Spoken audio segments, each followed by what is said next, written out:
Good morning friends, students. आज हम बात करेंगे डाटा लिंक लेयर और दूसरे लेयर्स के। लेकिन इससे पहले अपने पिछली क्लास में क्या पढ़ा था उसके बारे में थोड़ा सा रिवाइज कर लेते हैं। अपन ने पिछली क्लास में अपन ने पढ़ा था कि अपने OSI मॉडल होता है जिसके अंदर 7 लेयर्स होती है। पहले नंबर पे physical, data, network, transport, session, presentation and application layer. सातों लेयर्स कार्य करती है। सातों लेयर किस प्रकार कार्य करती है ये भी अपन ने देखा था। किस प्रकार एक लेयर से दूसरी लेयर डेटा ट्रांसमिट होता है। फिर अपन ने देखा था कि एक लेयर से डेटा जब दूसरी लेयर पर जाता है तो उसका डेटा प्लस हेडर दोनों सूचना जाती है। फिर जो किसी भी लेयर का डेटा, जैसे यहाँ पे D7 लेयर का डेटा है वो D6 के पास जाएगा, तो H7 प्लस D7 तो जाएगा जाएगा, ये तो उसके लिए D6 के लिए डेटा बन जाएगा और इसका खुद का हेडर साथ में जाएगा। तो इस तरीके से डेटा ट्रांसमिट होते होते लास्ट में एक जगह से दूसरी जगह पहुंचेगा। तो फिजिकल लेयर का कार्य ये होता है कि ये यहाँ से इस नोड से डेटा इस नोड तक पहुंचाने का कार्य फिजिकल लेयर के द्वारा किया जाता है। एक नोड से दूसरे नोड पे, यानी कि हॉप बोल लो या नोड बोल लो, उसके लिए फिजिकल लेयर जिम्मेदार होती है। यानी कि डेटा लिंक लेयर से जो भी डेटा आएगा वो होते हुए ट्रांसमिशन मीडियम के द्वारा इस फिजिकल लेयर तक पहुंचेगा और डेटा वापस दूसरी लेयर के पास पहुंचेगा। मतलब यहाँ तो डेटा लिंक लेयर से आया और यहाँ पे डेटा लिंक लेयर को जाएगा। सो कंक्लूजन पॉइंट यहाँ पे यह है कि physical layer is responsible for movements of individual bits from one hop to next hop. यानी कि एक नोड से एक फिजिकल मीडियम से दूसरे फिजिकल मीडियम, यानी एक सेंडर से रिसीवर तक पहुंचने के लिए फिजिकल लेयर हर एक बिट्स को पहुंचाने की जिम्मेदारी फिजिकल लेयर की होती है। तो फिजिकल लेयर पूरी तरीके से हर एक इंडिविजुअल बिट्स को एक नोड से दूसरे नोड तक पहुंचाने के लिए जिम्मेदार होती है। ठीक है। अब आता है डेटा लिंक लेयर में। डेटा लिंक लेयर में आता है तो अपन जानते हैं कि यहाँ पे नेटवर्क लेयर से डेटा ऊपर से आएगा और डेटा लिंक लेयर्स के पास से होते हुए फिजिकल लेयर के पास जाएगा। ठीक है। एंड यहाँ पे फिजिकल लेयर का डेटा डेटा लिंक लेयर और डेटा नेटवर्क लेयर को पास जाएगा। सो सेम वही कंसेप्ट है। यहाँ पे जो डेटा है ये नेटवर्क लेयर है वो ये वाला है, साथ में हेडर प्लस ट्रेलर दोनों सूचनाएं साथ में जाता है। हेडर क्या होता है, ट्रेलर क्या होता है, अपन डिटेल्स में थोड़ा पढ़ेंगे। अभी अभी फिलहाल बेसिक आइडिया अपन देखते हैं इसका। तो अब डेटा लिंक लेयर कौन कौन से कार्य करती वो अपन देखते हैं। डेटा लिंक लेयर का जो मुख्य मुख्य कार्य जो अपने पास होते हैं उसके अंदर पहले नंबर पे जो अपन कार्य देखेंगे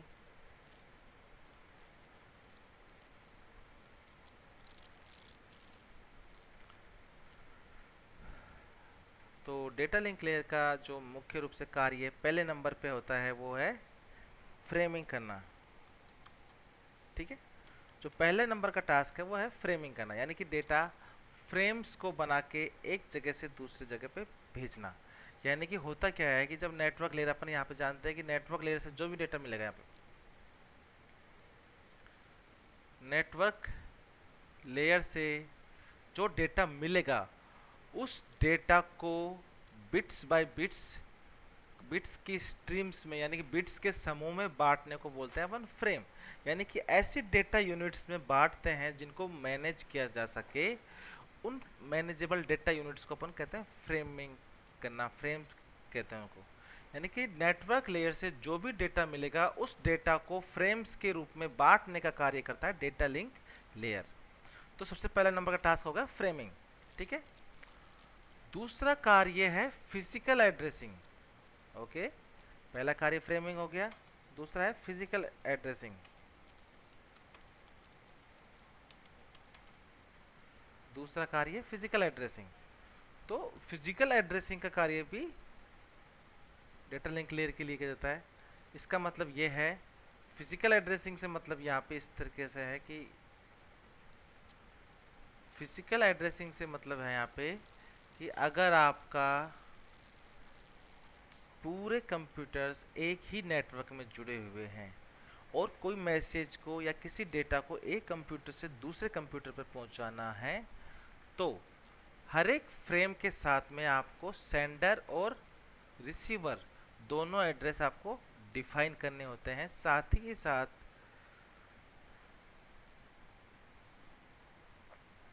तो जब एक ही नेटवर्क में, यानी कि एक ही नेटवर्क से है, मतलब अगर आप एक ही लैब में एक पर्टिकुलर सेम नेटवर्क पर कार्य करते हैं तो आपको उसका सेंडर और रिसीवर दोनों चीज़ें हेडर के अंदर डिफाइन करनी पड़ती है।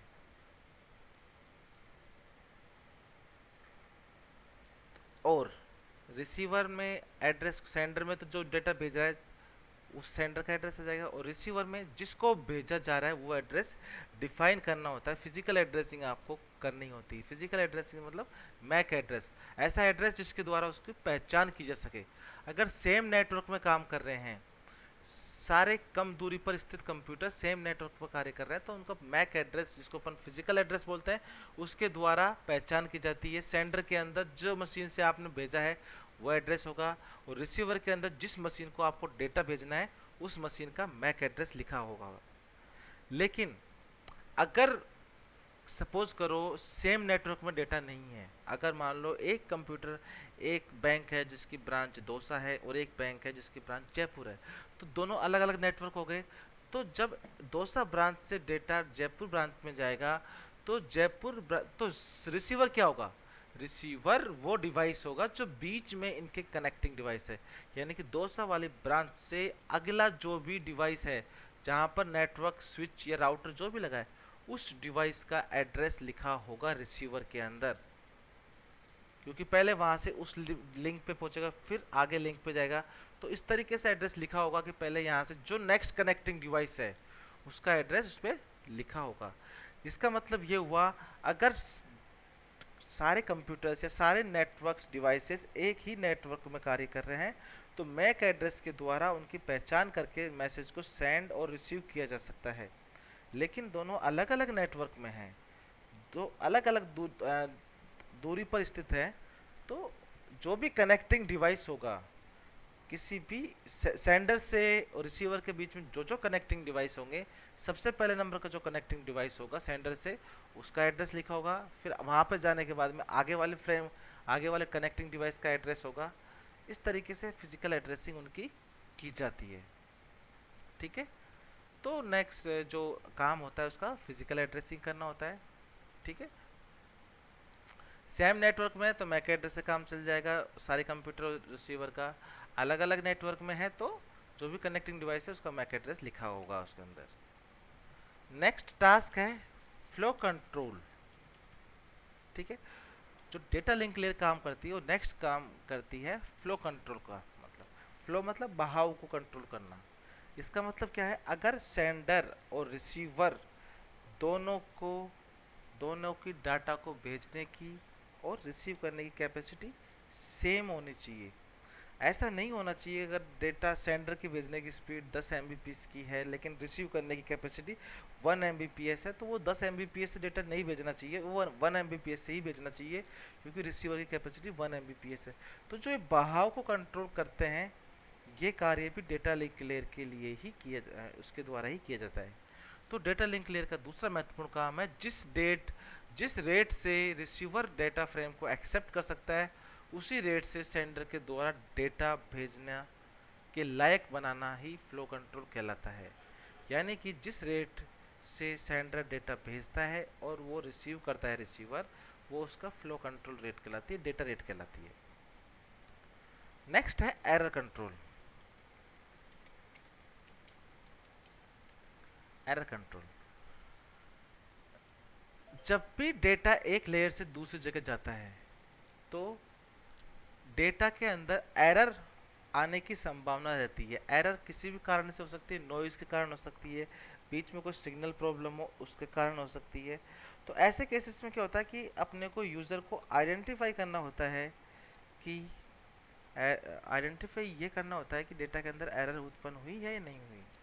तो एरर को पहचान करने के लिए जो अपन ने पढ़ा था कि डेटा लिंक लेयर के साथ एडर में तो सूचना ये होती है कि सेंडर कौन है रिसीवर कौन है, उसके जो भी डेटा फ्रेम की सूचना वही होती है।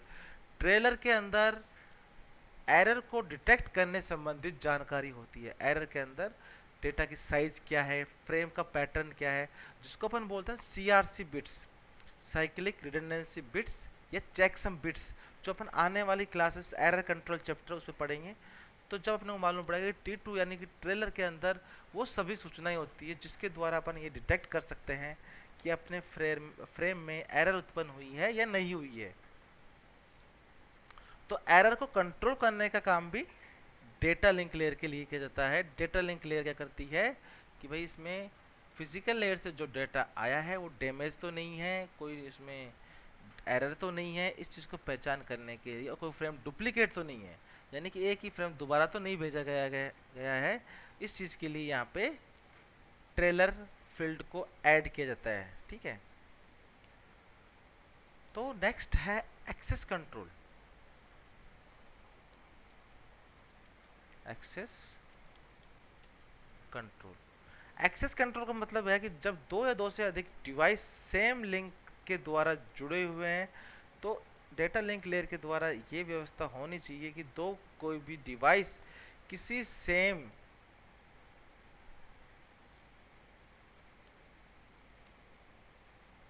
की किसी भी अनऑथराइज एक्सेस नहीं कर पाना चाहिए, यानी कि जो डेटा जिस डिवाइस के लिए गया है वही डिवाइस उसको एक्सेस करने लायक होनी चाहिए। दूसरी डिवाइस उसको एक्सेस करती है तो वो अनऑथराइज एक्सेस है। तो इसका मतलब ये हुआ कि अनऑथराइज एक्सेस अलाउ नहीं करना चाहिए। तो दो या दो से अधिक डिवाइस सेम लिंक से जुड़े होते हैं तो डेटा लिंक लेयर प्रोटोकॉल के द्वारा यह निश्चित करती है कि हर एक डिवाइस के ऊपर कंट्रोल किसी एक डिवाइस का ही होना चाहिए, यानी कि कोई भी अनऑथराइज एक्सेस नहीं होना चाहिए। तो एक नोड से दूसरे नोड की डिलीवरी के लिए डेटा लिंक लेयर ही जिम्मेदार है, यानी कि एक होप से दूसरे होप, फिजिकल लेयर से डेटा लिंक लेयर। ठीक है, तो एक होप से दूसरे होप की डिलीवरी के लिए भी डेटा लिंक लेयर ही जिम्मेदार होती है। तो data link layer responsible for moving frame, किसी भी फ्रेम को, वहाँ पे बिट्स की बात करते हैं, हर एक इंडिविजुअल बिट्स, यहाँ पे एक पूरा फ्रेम जब एक जगह से दूसरी जगह जाता है तो उसके लिए जिम्मेदार कौन होती है पूरे फ्रेम के लिए? Data link layer. किसी भी पूरे फ्रेम, कंप्लीट फ्रेम को एक जगह से दूसरी जगह भेजने के लिए डेटा लिंक लेयर ही जिम्मेदार होती है। ओके, सो ये अपना इसका सिस्टम होता है डेटा लिंक लेयर का।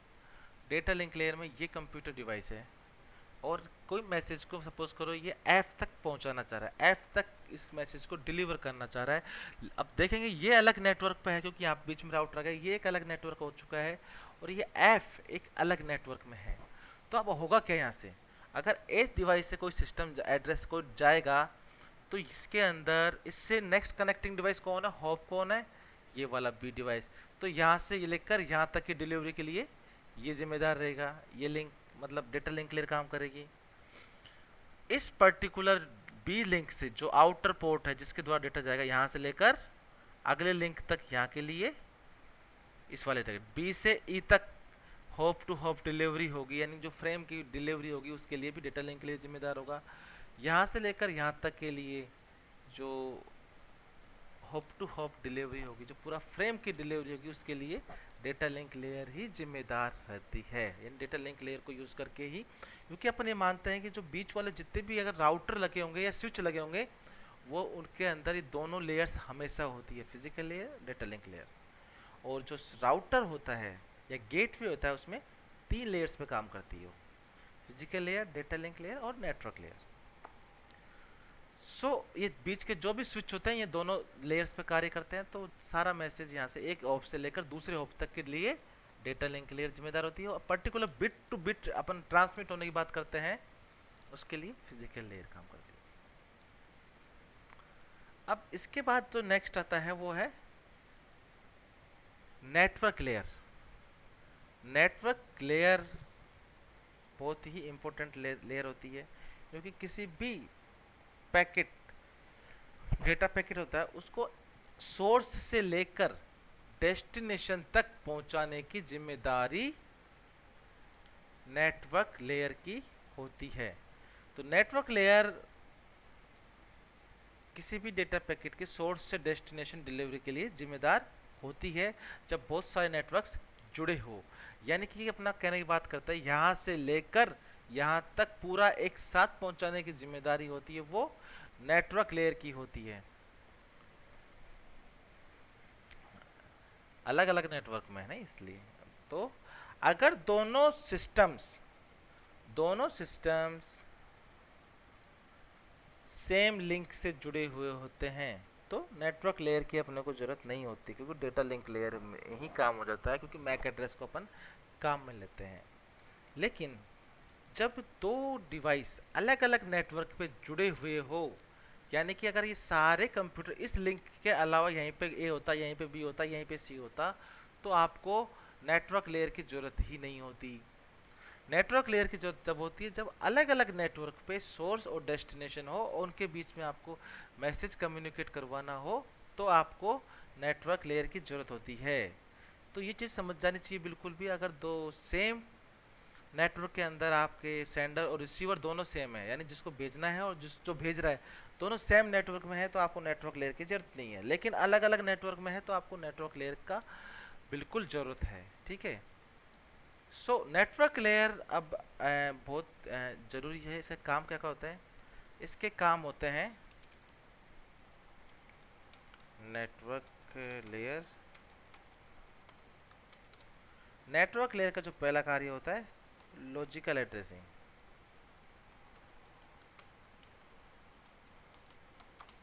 लॉजिकल एड्रेसिंग लॉजिकल एड्रेसिंग का मतलब होता है कि जब अपन सेम नेटवर्क में करते हैं तो फिजिकल एड्रेसिंग मैक एड्रेसिंग उससे अपना काम चल जाता है। लेकिन जब दूर दूर कंप्यूटर स्थित हो तो उनका मैक एड्रेस को चेक कर पाना संभव नहीं है। मैक एड्रेस जब भी काम करता है जब दोनों सेम नेटवर्क पे जुड़े हुए हो। तो जब कोई भी डेटा एक नेटवर्क से दूसरे नेटवर्क पे जाएगा तो अपने को एक दूसरे तरह के एड्रेस की आवश्यकता होती है, जिसको बोलते हैं अपन लॉजिकल एड्रेसिंग या आईपी एड्रेसिंग। जो इंटरनेट प्रोटोकॉल आईपी एड्रेस बोलते हैं वो होता है। तो फिजिकल एड्रेसिंग तो केवल डेटा लिंक लेयर में काम करती है, लेकिन अगर नेटवर्क से बाहर जा रहा है दूसरे नेटवर्क पे जा रहा है तो अपने को दूसरे प्रकार के एड्रेसिंग की जरूरत पड़ती है, जिसको अपन बोलते हैं लॉजिकल एड्रेसिंग, जिसका अपन आईपी एड्रेस भी अपन कहते हैं, क्योंकि वो यूनिक होता है। नेटवर्क पे पूरे इंटरनेट पे आईपी एड्रेस है किसी भी डिवाइस का, वो एक यूनिक एड्रेस होता है। ठीक है। अब नेक्स्ट है राउटिंग। तो लॉजिकल एड्रेसिंग हो गया, यानी कि आईपी एड्रेस डिफाइन करना, ये सारे काम नेटवर्क लेयर का होता है। दूसरा है अपना राउटिंग। ठीक है। राउट करना यानी कि किसी भी नेटवर्क अगर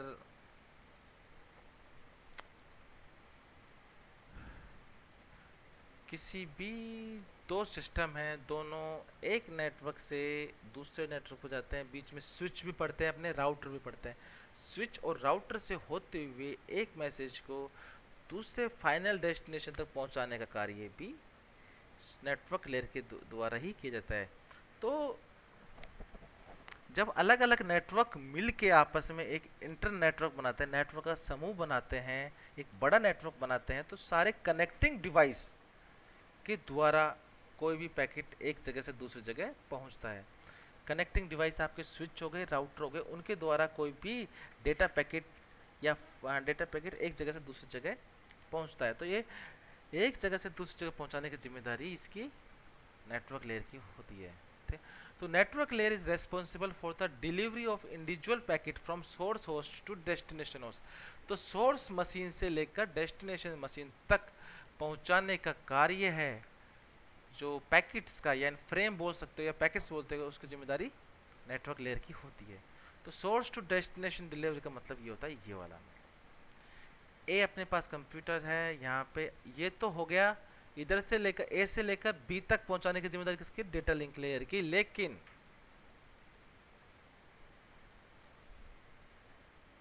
इस कंप्यूटर एंड सिस्टम यानी कि ए से लेकर एफ तक की पहुंचाने की जो जिम्मेदारी होती है इन सब लिंक से होते हुए, वो जिम्मेदारी होती है नेटवर्क लेयर की। यानी कि source to destination delivery network layer के द्वारा होती है। इस कंप्यूटर से लेकर इस राउटर तक या स्विच तक पहुंचाने की जिम्मेदारी डेटा लिंक लेयर की होती है। ठीक है।